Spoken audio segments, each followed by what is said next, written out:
What's up, everybody? Time for the game theory video. Remember, if you like the videos, like, sub, silly, comment, share, support the channel if you want to. Appreciate it. Thanks, super chat, super like, PayPal, Patreon, super thanks, whatever it's called. So today I want to talk about, and I was talking about it in a recent video, but I know my videos are long and maybe people just didn't want to watch to the end, but I'll dedicate an entire video to it, talking about the mental stack, as kids say nowadays. But think about the idea that you don't have to use or do a move for the move to be effective. Just the mental stack, let's say, of the move, the idea of the move, the fact that the move is possible affects the match, right? Especially when we're talking about, these things like what affects neutral. Just the thought of something could affect neutral. Even if you never do the move, just the thought that the move exists could affect neutral. Let's look at some examples of this. Let's say we got a game like Super Turbo, or it could be any game, really. Let's say that we're building up meter. Just the idea that the opponent is building up meter, is that not affecting the match? Maybe Ryu is just doing random air hurricane kicks in Super Turbo, and you're like, God, fuck. He's building meter. He hasn't used the meter, but he's building it, right? I mean, like, think about it, right? Any character, they're building super. Then they have the super. Well, guess what? If we're playing an old school game, a game where it's not everyone is so homogenized, right? Let's say, again, we're playing a game like Super Turbo, right? Imagine we got a character like Chun-Li. Well, if Chun-Li has built a super and she does her little store her super trick, right? Just the idea, just the mental stack that is a possibility, even if you don't use the move, has affected the match. Now maybe Chun-Li is like walking forward even more. Chun-Li walking forward with stand strong, stand medium punch, if you're new school, right? Stand strong, as us old people say.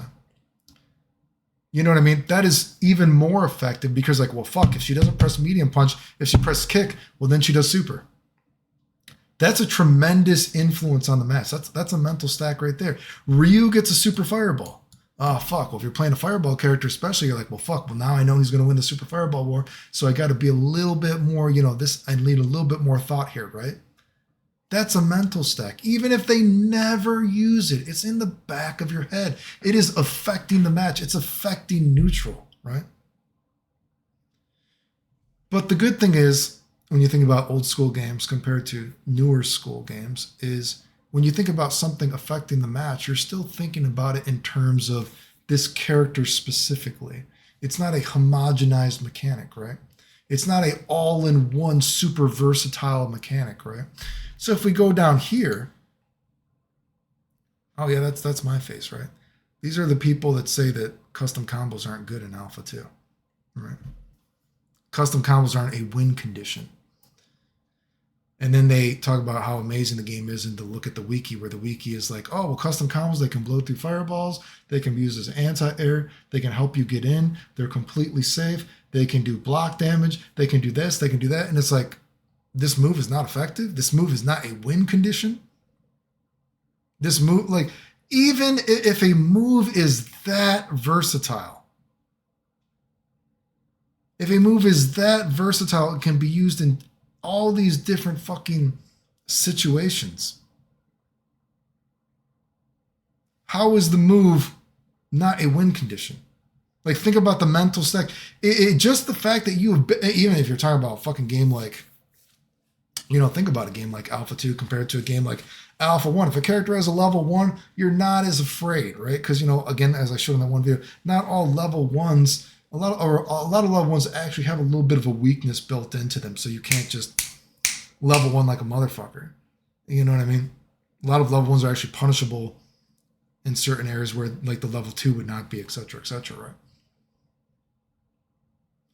If you're thinking about a game like Alpha 2, again, there's not a lot of reason. And I know someone's going to be like, oh, well, this character might super here, this character might super here. Most times in Alpha 2, if you do a super, it's when you're tap, tap, tap, super, a confirm or something like that. Oh, I guess maybe you did a custom combo thing. Or maybe you beta alpha counter or something like that. Oh, maybe Guy did throw into air super or something like that. But it's more of the exception. When someone gets a level 1 super, you want what you're mostly afraid of? You're thinking about the mental stack. You think, oh, well, they might do an alpha counter. right? And we already know in Alpha 2 added 2 alpha counters. Instead of Alpha 1, when we think about alpha counters, like, oh, well, this character, some characters, their alpha counters might not be good in the situation where another character. It was individualized. But in Alpha 2, you're like, well, fuck, the character is always probably going to have a best alpha counter for the situation. And even at level 1, custom combos are such a threat because they are so fucking versatile. They do fucking everything, basically. And people will try to tell you this is not a win condition. Even if it is not used, it is in the back of your head that this guy can affect neutral to such a varying degree. He can anti-air with me. He can do block damage. I won't be able to block it after the super flash if I'm not on my toes. All this shit. How can anyone in their right mind say that custom combos are not part of the win condition of the game? Because even if you don't use them, they're so versatile, they always affect the match. It is always in the back of your mind. Did you get what I'm getting at? The fact that people try to argue this, and I gotta love, like I said, that one guy, the guy literally was trying to use big words with me or something to seem smart. Do you remember? He's like, oh, well, Clayton thinks that, custom combos are one of the win conditions of the game. But, he doesn't realize that this character, his anti-air custom combos, a little bit better. And this character uses their custom combos more to get in. And this character has really good block damage with theirs. And this character has really good coin flips with their custom combos. And I'm like, you just said fucking custom combos for every fucking goddamn character, you fucking idiot. And then he tries to say, we can objectively see that custom combos, are unique. I was like, what are you talking about? Objectively, custom combos are unique and not a win condition of the game. I don't stop. Just leave. So again, the point of this video was, again, we got Mr. He, she, they, Slimer, Slurpee, pronouns are yum and This person does everything. I need to be aware at all situations. Their non-binariness might, who knows what the fuck they're going to do. Even if the he doesn't come out, even if the she doesn't come out, even if the they doesn't come out, even if the Slurpee doesn't come out, even if the machine gun doesn't come out, even if the fireball doesn't come out, it's all possible at any moment. You know what I mean? So again, and I like drawing these kind of stupid things because I like to show that even, people talk about frame dead and all this kind of shit. It's like, bro, I can draw stupid pictures and you guys can't even argue with me while I'm drawing stupid shit. You know what I mean?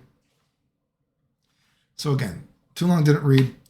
You don't have to use a move for it to be effective.